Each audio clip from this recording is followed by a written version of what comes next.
Yes, again, alright mga minamahal, Alicia ninyo, nagbabalik muli para sa ating panibagong video. So, ngayon nga po, pag-usapan natin itong nakarating sa ating balita galing sa kampo ni Vice President Sara Duterte na meron daw pong I don't know kung totoo to apat sa kanyang abogado nag-advise na mag-resign ka na kapag umabot na sa Senado ang impeachment complaint laban sa'yo. So, inaantay na lang, kaya siguro hindi na uma-attend itong si Sara Duterte sa House Justice Committee. Kasi for what reason pa? Alam niya nang baka doon mas lalo pa siyang mabulgar, mas lalo pang, baka may mas masabi itong si Sara Duterte na, kasi 'di ba pag nagsasalita itong si Sara, lalo na kapag hindi niya katabi yung kanyang abogado, kapag hindi niya katabi yung kanyang spokesperson, bali-balik ko. Ganyan katalino yung ating 'di ba, napakagaling na lawyer na merong general average na 80%. So ngayon, meron daw pong apat na abogado. Sa kanyang 16, 'di ba? 16 yung kanyang abogado plus siya, edi 17. Yung apat na abogado na yon nag-advise kay Sara Duterte na kapag umabot na dyan sa Senado itong impeachment complaint mo, mag-resign ka na. So that, mga minamahal, pwede pa siyang makatakbo sa 2028 election. Alam niyo hindi yan ganyan kadali. Sasabihin ng iba, yes, Sara, mag-resign ka na for out of delicadeza. Kapag nag-resign si Sara, akala niyo ba matutuwa kami? Hindi. Kasi hindi siya napukpukan ng guilty dyan sa Senado. Alam nyo naman yung impeachment number games. Yan, sabihin natin na may numero siya. 'Di ba? Pero hindi natin alam yung kalalabasan. Kung nag-resign si Sara Duterte habang hindi pa, 'di ba, nagbobotohan or pinapakiramdaman niya pa lang kung medyo na yung mga senador ay a-agree sa kanya, yung mga senador ay ililigtas siya. Kung alam niya na medyo tagilid siya, for sure, 100% itong advice ng kanyang abogado, pagre-resignin siya. Tapos, ang ipapamukha niya sa mamamayang Pilipino na siya'y ginigipit, iniipit, 'di ba? Siya yung pinupuksa, siya yung kinakawawa. Parang ganun Mga minamahal yung tawag dito, yung gustong palabasin, yung narratives, 'di ba? Na parang mamakaawa, yung parang kaawa-awa siyang tingnan, 'di ba? Parang ganon.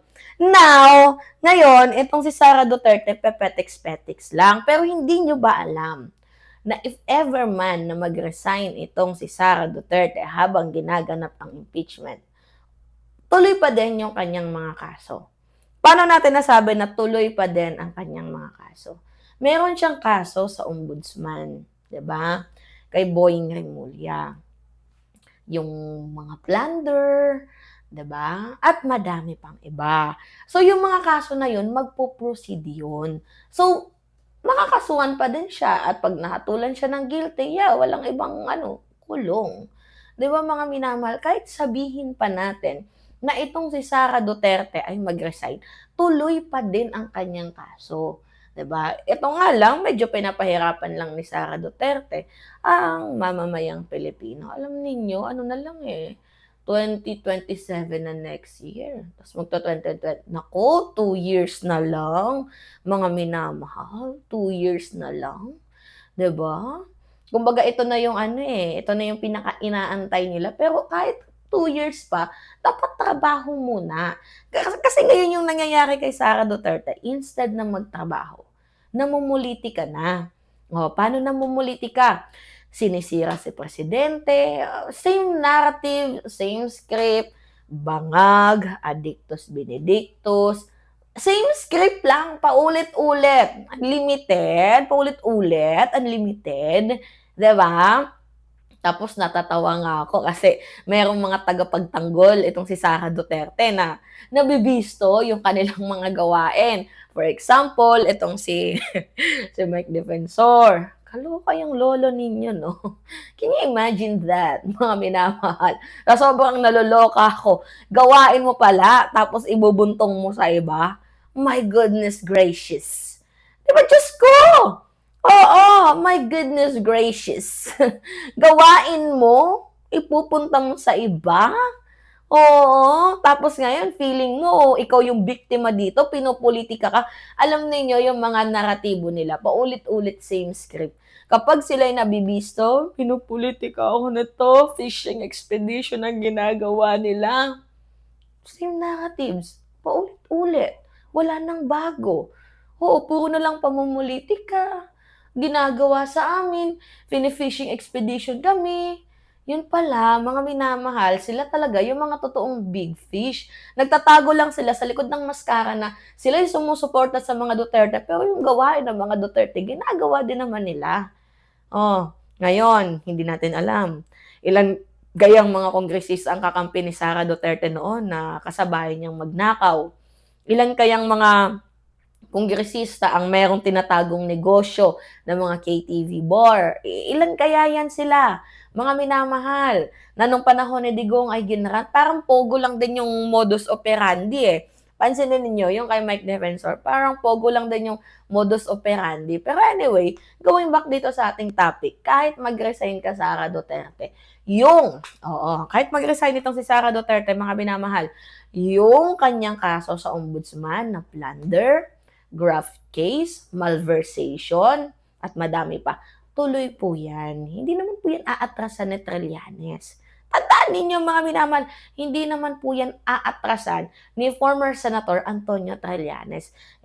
Mukhang laki yata ng pagsisisi ninyo nung si Trillanes buhay pa. 'Di ba? Laki yata ng pagsisisi ninyo mga minamahal na si Trillanes ay buhay pa.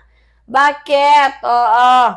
Paano ba naman kasi si Trillanes yung nagtulak papunta sa tatay ni Sara Duterte diyan sa The Hague, the Netherlands, na talagang usually plano naman din talaga ni Sara Duterte. Oo, kailangan gumawa sila ng eksena na sila'y nagmumukhang kaawa-awa. 'Di ba? Ewan ko ba ba't ang daming mga didilis pa din ang nauuto. Mga didilis na sasabihin kinakawawa ang pamilya ng Duterte, si Tatay Digong. Daming mga gano'n eh.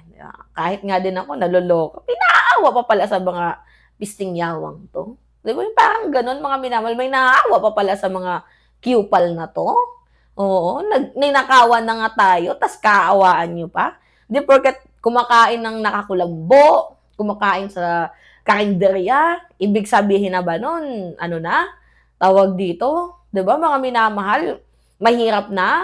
Syempre ang dami mong kailangang palabasin sa social media eh. Ang lakas ng troll farm ba naman, 'di ba? Pag bumukain yung naratibo na mahirap lang sila, pero tingnan niyo yung bag ni Kitty Duterte, lahat luxury. 'Di ba? Si Sara Duterte nakakapag-travel abroad. Oo, mga minamahal. Tapos sasabihin ninyo kaawa-awa, may pambayad nga sa mga vloggers. 'Di ba? Well-funded ang China. 'Di ba? Mga minamahal. Alright. Anyway, it's me again, Alicia ninyo. Nagbabalik muli para sa ating panibagong video. Maraming salamat at ingat, mga kababayan.